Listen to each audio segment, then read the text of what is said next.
Chapter 2. Exercise and Air. In the creation of man, the Lord designed that he should be active and useful. Yet many live in this world as useless machines, as though they hardly existed. They brighten the path of none. They are a blessing to none. They live only to burden others. So far as their influence on the side of right is concerned, they are mere ciphers, but they tell with weight upon the wrong side. Search the lives of such closely, and scarcely an act of disinterested benevolence can be found. When they die, their memory dies with them. Their names soon perish, for they cannot live, even in the affections of their friends, by means of true goodness and virtuous acts. With such persons, life has been a mistake. They have not been faithful stewards. They have forgotten that their Creator has claims upon them, and that He designs them to be active in doing good and in blessing others with their influence. Selfish interests attract the mind and lead to forgetfulness of God and of the purpose of their Creator. All who profess to be followers of Jesus should feel that a duty rests upon them to preserve their bodies in the best condition of health, that their minds may be clear to comprehend heavenly things. The mind needs to be controlled, for it has a most powerful influence upon the health. The imagination often misleads, and when indulged, brings severe forms of disease upon the afflicted.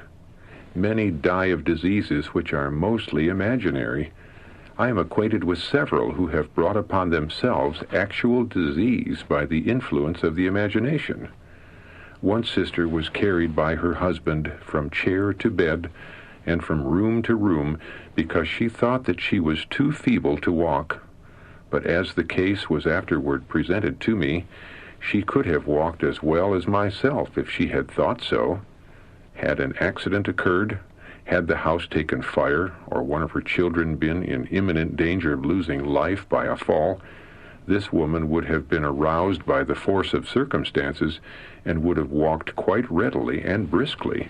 She could walk, so far as physical strength was concerned, but diseased imagination led her to conclude that she could not, and she did not arouse the power of the will to resist this deception. The imagination said, "You cannot walk, and you had better not try. Sit still, your limbs are so weak that you cannot stand." Had this sister exerted her willpower and aroused her benumbed and dormant energies, this deception would have been exposed. In consequence of yielding to the imagination, she probably thinks to this day that when she was so helpless and she was so of necessity, but this was purely a freak of the imagination, which sometimes plays strange tricks upon diseased mortals. Some are so afraid of air that they will muffle up their heads and bodies until they look like mummies. They sit in the house, generally inactive, fearing they shall weary themselves and get sick if they exercise either indoors or out in the open air. They could take habitual exercise in the open air every pleasant day, if they only thought so. Continued inactivity is one of the greatest causes of debility of body and feebleness of mind. Many are sick who ought to be in very good health, and thus in possession of one of the richest blessings they could enjoy. I have been shown that many who are apparently feeble, and are ever complaining, are not so badly off as they imagine themselves to be. Some of these have a powerful will, which, exercised in the right direction, would be a potent means of controlling the imagination and thus resisting disease. But it is too frequently the case that the will is exercised in a wrong direction and stubbornly refuses to yield to reason. That will has settled the matter. Invalids they are, and the attention due to invalids they will have, irrespective of the judgment of others. I have been shown mothers who are governed by a diseased imagination, the influence of which is felt upon husband and children. The windows must be kept closed because the mother feels the air. If she is at all chilly and a change is made in her clothing, she thinks her children must be treated in the same manner, and thus the entire family are robbed of physical stamina. All are affected by one mind, physically and mentally injured through the diseased imagination of one woman who considers herself a criterion for the whole family. The body is clothed in accordance with the caprices of a diseased imagination and smothered under an amount of wrappings which debilitates the system. The skin cannot perform its office. The studied habit of shunning the air and avoiding exercise closes the pores, the little mouths through which the body breathes, making it impossible to throw off impurities through that channel. The burden of labor is thrown upon the liver, lungs, kidneys, etc., and these internal organs are compelled to do the work of the skin. Thus persons bring disease upon themselves by their wrong habits. Yet, in the face of light and knowledge, they will adhere to their own course.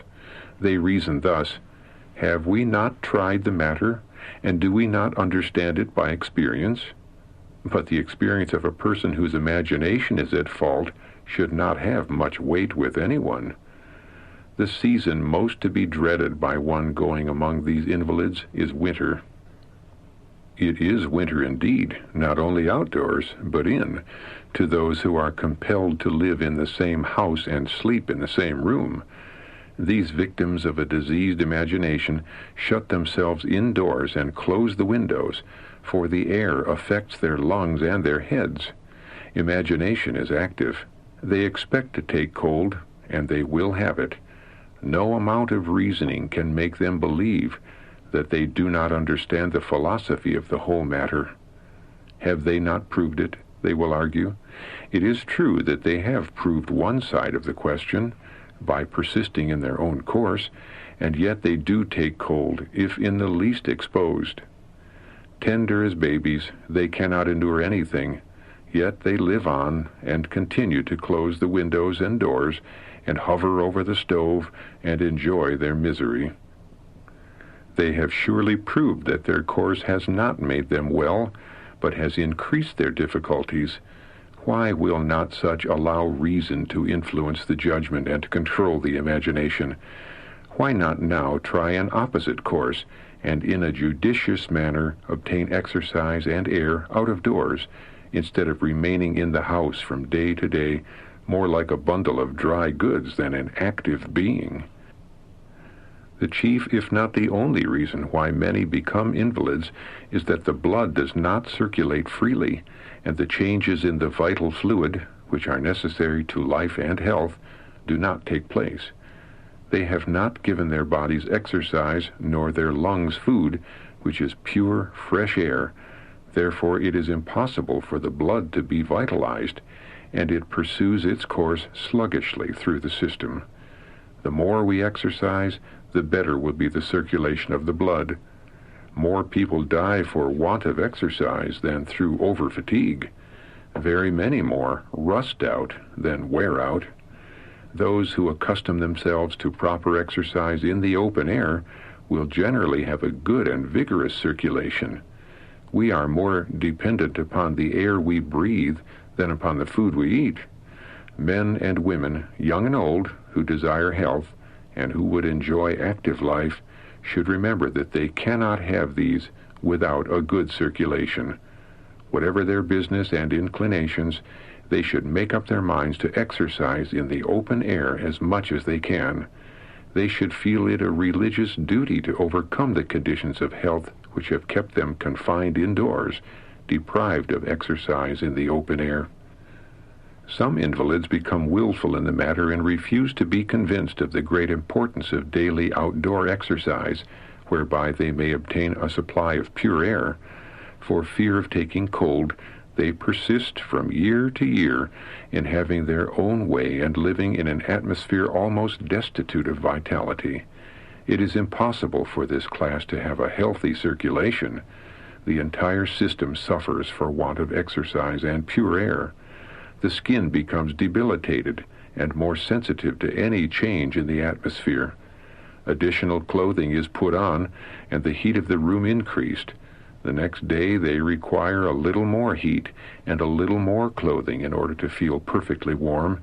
and thus they humor every changing feeling until they have but little vitality to endure any cold. Some may inquire, "What shall we do? Would you have us remain cold?" If you add clothing, let it be but little, and exercise, if possible, to regain the heat you need. If those who can would engage in some active employment to take the mind from themselves, they would generally forget that they were chilly and would not receive harm. You should lower the temperature of your room as soon as you have regained your natural warmth. For invalids who have feeble lungs, nothing can be worse than an overheated atmosphere. Invalids too often deprive themselves of sunlight. This is one of nature's most healing agents. It is a very simple, therefore not a fashionable remedy to enjoy the rays of God's sunlight and beautify our homes with its presence. Fashion takes the greatest care to exclude the light of the sun from parlors and sleeping rooms by dropping curtains and closing shutters, as though its rays were ruinous to life and health. It is not God who has brought upon us the many woes to which mortals are heirs. Our own folly has led us to deprive ourselves of things that are precious, of blessings which God has provided and which, if properly used, are of inestimable value for the recovery of health. If you would have your homes sweet and inviting, make them bright with air and sunshine. Remove your heavy curtains, open the windows, throw back the blinds, and enjoy the rich sunlight, even if it be at the expense of the colors of your carpets. The precious sunlight may fade your carpets, but it will give a healthful color to the cheeks of your children. If you have God's presence and possess earnest, loving hearts, a humble home made bright with air and sunlight, and cheerful with the welcome of unselfish hospitality, will be to your family and to the weary traveler a heaven below. Many have been taught from childhood that night air is positively injurious to health and therefore must be excluded from their rooms. To their own injury, they close the windows and doors of their sleeping apartments to protect themselves from the night air, which they say is so dangerous to health. In this they are deceived. In the cool of the evening it may be necessary to guard from chilliness by extra clothing, but they should give their lungs air. On an autumn evening we were once traveling in a crowded car where the atmosphere was rendered very impure by the mingling of so many breaths. The exhalations from lungs and bodies caused a most sickening sensation to come over me. I raised my window and was enjoying the fresh air when a lady in earnest, imploring tones cried out, "Do put down that window. You will take cold and be sick, for the night air is so unhealthy." I replied, "Madam, we have no other air, in this car or out of it, but night air. If you refuse to breathe night air, then you must stop breathing.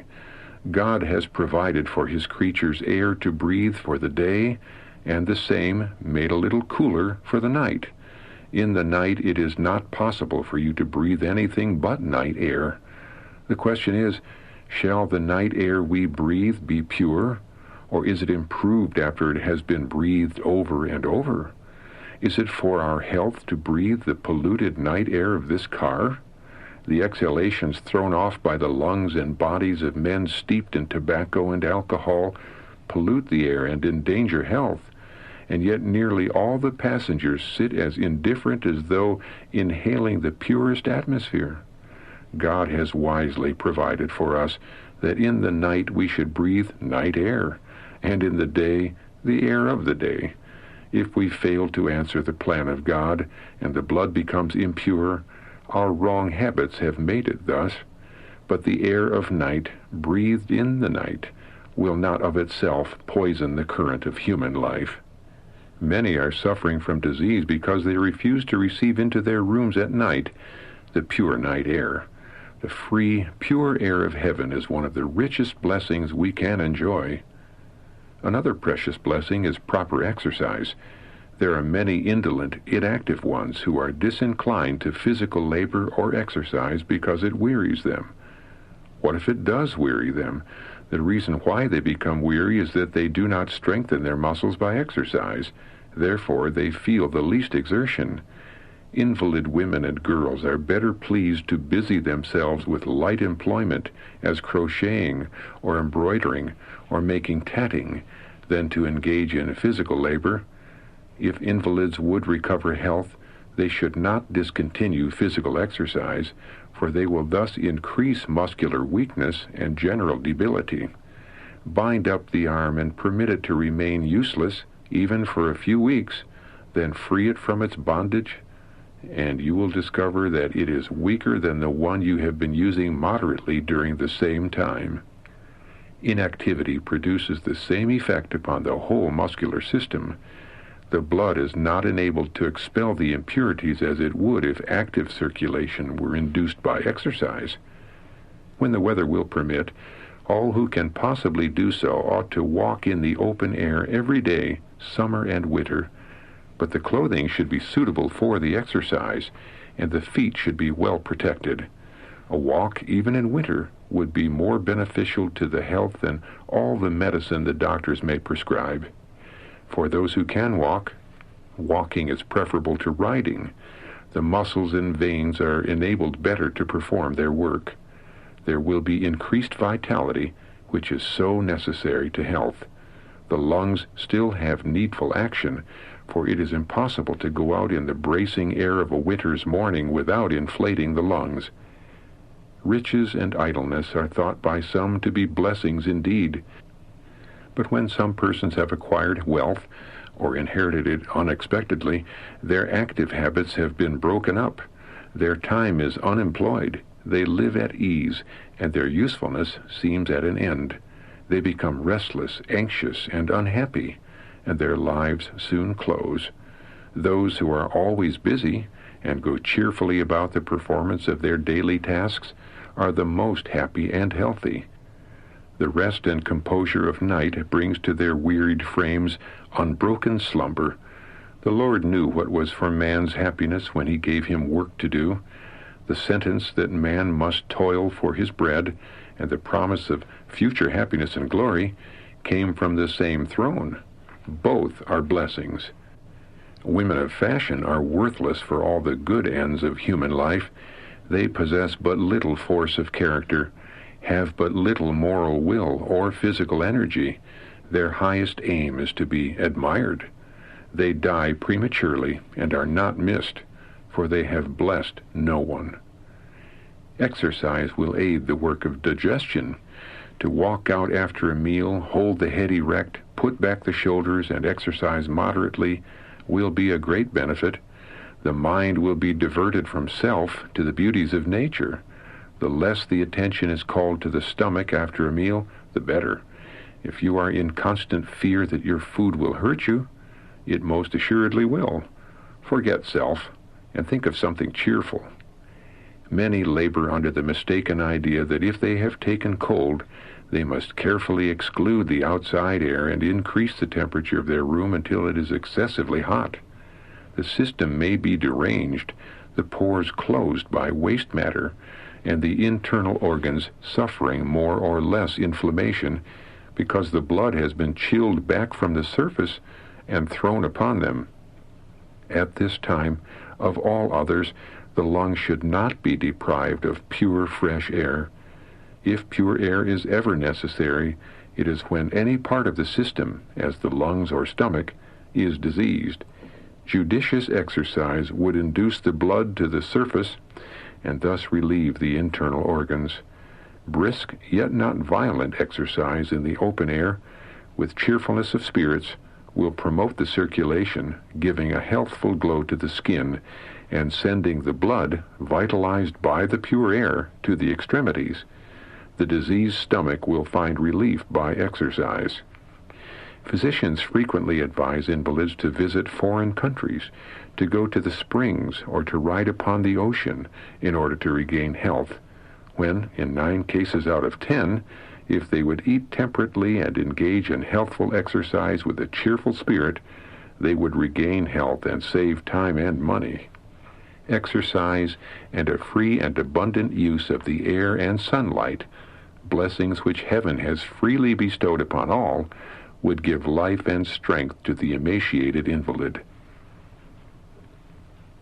A large class of women are content to hover over the stove, breathing impure air for 1/2 or 3/4 of the time until the brain is heated and half benumbed.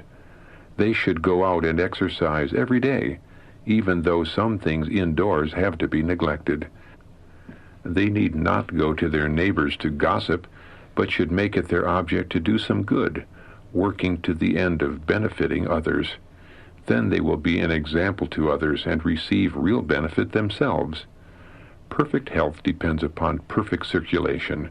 Special attention should be given to the extremities, that they may be as thoroughly clothed as the chest and the region over the heart, where is the greatest amount of heat. Parents who dress their children with the extremities naked, or nearly so, are sacrificing the health and lives of their children to fashion. If these parts are not so warm as the body, the circulation is not equalized. When the extremities, which are remote from the vital organs, are not properly clad, the blood is driven to the head, causing headache or nosebleed, or there is a sense of fullness about the chest, producing cough or palpitation of the heart on account of too much blood in that locality, or the stomach has too much blood, causing indigestion. In order to follow the fashions, mothers dress their children with limbs nearly naked, and the blood is chilled back from its natural course and thrown upon the internal organs, breaking up the circulation and producing disease.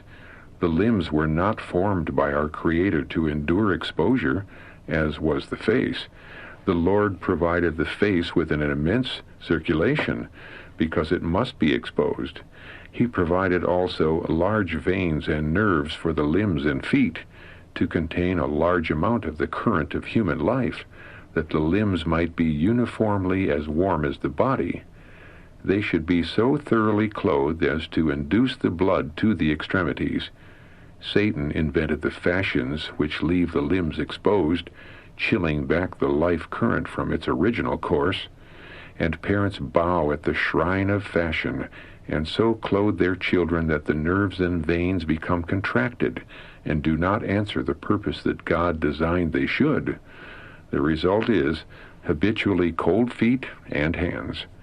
Those parents who follow fashion instead of reason will have an account to render to God for thus robbing their children of health. Even life itself is frequently sacrificed to the god of fashion.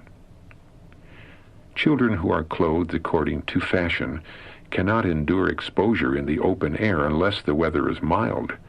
Therefore, parents and children remain in ill-ventilated rooms, fearing the atmosphere out of doors, and well they may, with their fashionable style of clothing. If they would clothe themselves sensibly and have moral courage to take their position on the side of right, they would not endanger health by going out summer and winter and exercising freely in the open air. But if left undisturbed to their own course, many would soon complete the sacrifice of their own lives and those of their children, and those who are compelled to have the care of them become sufferers. The invalid who is controlled by imagination is to be dreaded. All who live in the house with her become enfeebled. The husband loses his nervous energy and becomes diseased because, a considerable part of the time, he is robbed by his wife of the vital air of heaven. But the poor children, who think that mother knows best what is right, are the greatest sufferers. The mother's wrong course has enfeebled herself, and, if chilly, she bundles up in more wrappings, and provides the same for her children, thinking that they also must be chilly. The doors and windows are closed, and the temperature of the room increased. The children are frequently puny and weakly, and do not possess a high degree of moral worth. Husband and children are thus shut up for the winter, slaves to the notions of a woman controlled by imagination, and sometimes having a set will. The members of such a family are daily martyrs. They are sacrificing health to the caprice of an imaginative, complaining, murmuring woman. They are deprived, in a great measure, of air, which will invigorate them and give them energy and vitality. Those who do not use their limbs every day will realize a weakness when they do attempt to exercise. The veins and muscles are not in a condition to perform their work and keep the living machinery in healthful action, each organ in the system doing its part. Moderate exercise every day will impart strength to the muscles, which without exercise become flabby and enfeebled. By active exercise in the open air every day, the liver, kidneys, and lungs also will be strengthened to perform their work. Bring to your aid the power of the will, which will resist cold and will give energy to the nervous system. In a short time you will so realize the benefit of exercise and pure air that you would not live without these blessings.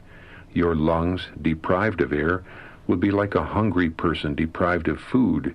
Indeed, we can live longer without food than without air, which is the food that God has provided for the lungs. Therefore, do not regard it as an enemy, but as a precious blessing from God. If invalids allow themselves to encourage a diseased imagination, they will not only waste their own energies, but the vitality of those who have the care of them. I advise invalid sisters who have accustomed themselves to a great amount of clothing to lay it off gradually. Some of you live merely to eat and breathe, and fail to answer the purpose for which you were created. You should have an exalted aim in life and seek to be useful and efficient in your own families and to become useful members of society. You should not require the attention of the family to be centered upon you, nor should you draw largely upon the sympathies of others. Do your part in giving love and sympathy to the unfortunate, remembering that they have woes and trials peculiar to themselves. See if you cannot, by words of sympathy and love, lighten their burdens. In blessing others, you will realize a blessing yourselves. Those who, so far as it is possible, engage in the work of doing good to others by giving practical demonstration of their interest in them, are not only relieving the ills of human life and helping them bear their burdens, but are at the same time contributing largely to their own health of soul and body. Doing good is a work that benefits both giver and receiver. If you forget self in your interest for others, you gain a victory over your infirmities. The satisfaction you will realize in doing good will aid you greatly in the discovery of the healthy tone of the imagination. The pleasure of doing good animates the mind and vibrates through the whole body. While the faces of benevolent men are lighted up with cheerfulness, and their countenances express the moral elevation of the mind, those of selfish, stingy men are dejected, cast down, and gloomy.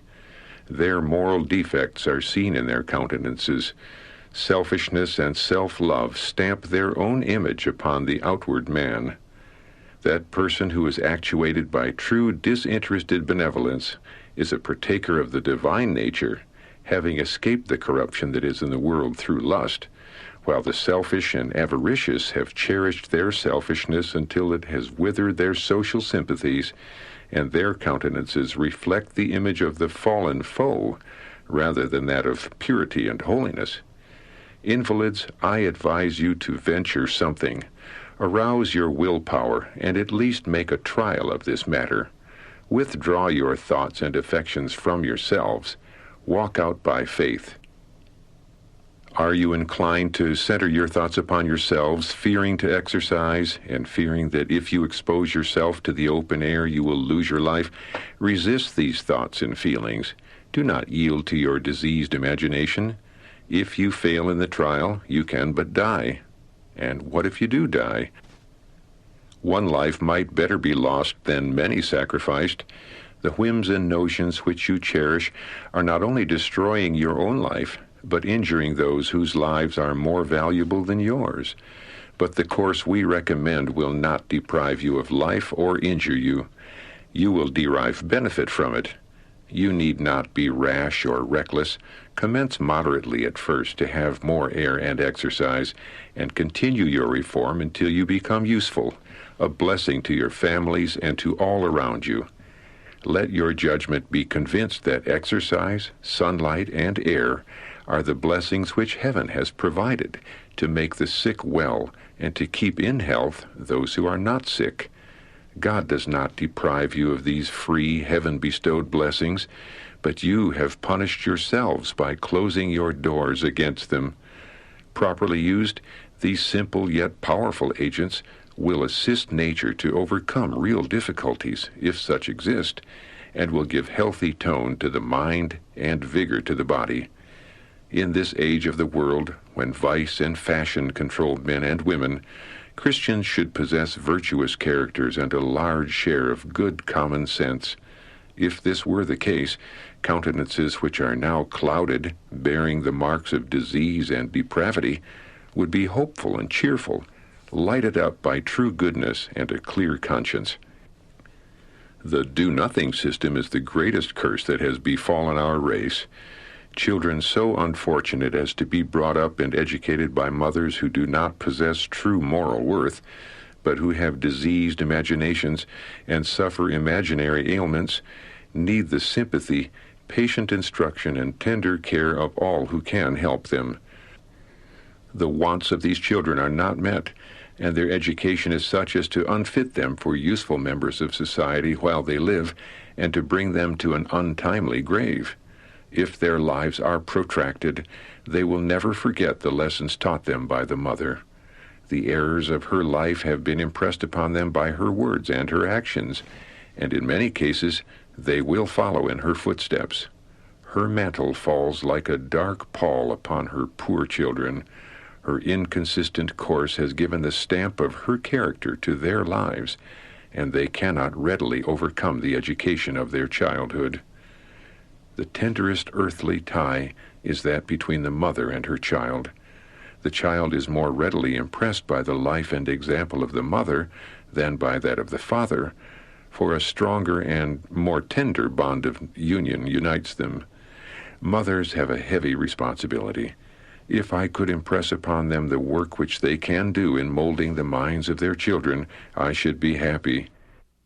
If parents themselves would obtain knowledge and feel the importance of putting it to a practical use in the education of their dear children, we should see a different order of things among youth and children. The children need to be instructed in regard to their own bodies. There are but few youth who have any definite knowledge of the mysteries of human life. They know but little about the living machinery. Says David, I will praise thee, for I am fearfully and wonderfully made. Teach your children to study from cause to effect. Show them that if they violate the laws of their being, they must pay the penalty by suffering disease. If in your effort you can see no special improvement, be not discouraged.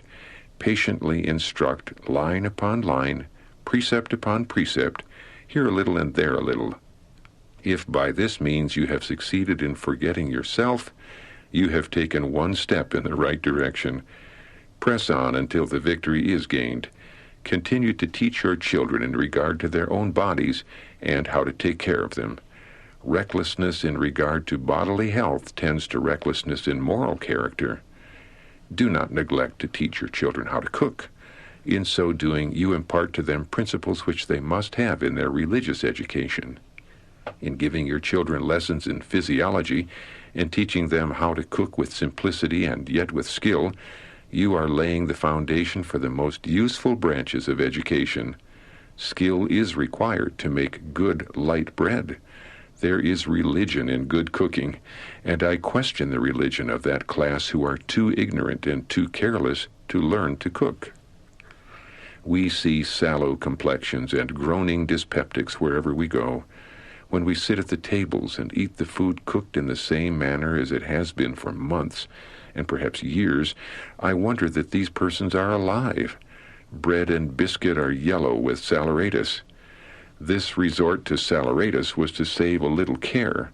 In consequence of forgetfulness, the bread is often allowed to become sour before baking, and to remedy the evil, a large portion of saleratus is used, which only makes it totally unfit for the human stomach.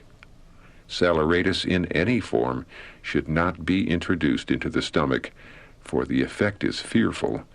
It eats the coatings of the stomach, causes inflammation, and frequently poisons the entire system. Some plead, I cannot make good bread or gems unless I use soda or saleratus. You surely can if you become a scholar, and will learn. Is not the health of your family of sufficient value to inspire you with ambition to learn how to cook and how to eat? That which we eat cannot be converted into good blood unless it is of a proper quality, simple and nutritious. The stomach can never convert sour bread into sweet. Food poorly prepared is not nutritious and cannot make good blood. These things which fret and derange the stomach will have a benumbing influence upon the finer feelings of the heart. Many who adopt the health reform complain that it does not agree with them, but after sitting at their tables, I come to the decision that it is not the health reform that is at fault, but the poorly prepared food. Health reformers, above all others, should be careful to shun extremes. The body must have sufficient nourishment. We cannot subsist upon air merely, neither can we retain health unless we have nourishing food. Food should be prepared in good order so that it is palatable. Mothers should be practical physiologists, that they may teach their children to know themselves and to possess moral courage to carry out correct principles in defiance of the health and life-destroying fashions. To needlessly transgress the laws of our being is a violation of the law of God. Poor cookery is slowly wearing away the life energies of thousands. It is dangerous to health and life to eat at some tables the heavy, sour bread and the other food prepared in keeping with it. Mothers, instead of seeking to give your daughters a musical education, instruct them in these useful branches which have the closest connection with life and health. Teach them all the mysteries of cooking.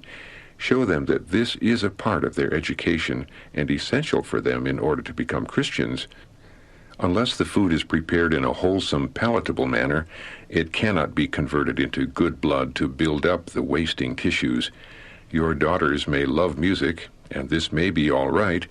It may add to the happiness of the family, but the knowledge of music without the knowledge of cookery is not worth much. When your daughters have families of their own, an understanding of music and fancy work will not provide for the table a well-cooked dinner, prepared with nicety, so that they will not blush to place it before their most esteemed friends. Mothers, yours is a sacred work. May God help you to take it up with His glory in view, and work earnestly, patiently, and lovingly for the present and future good of your children, having an eye single to the glory of God.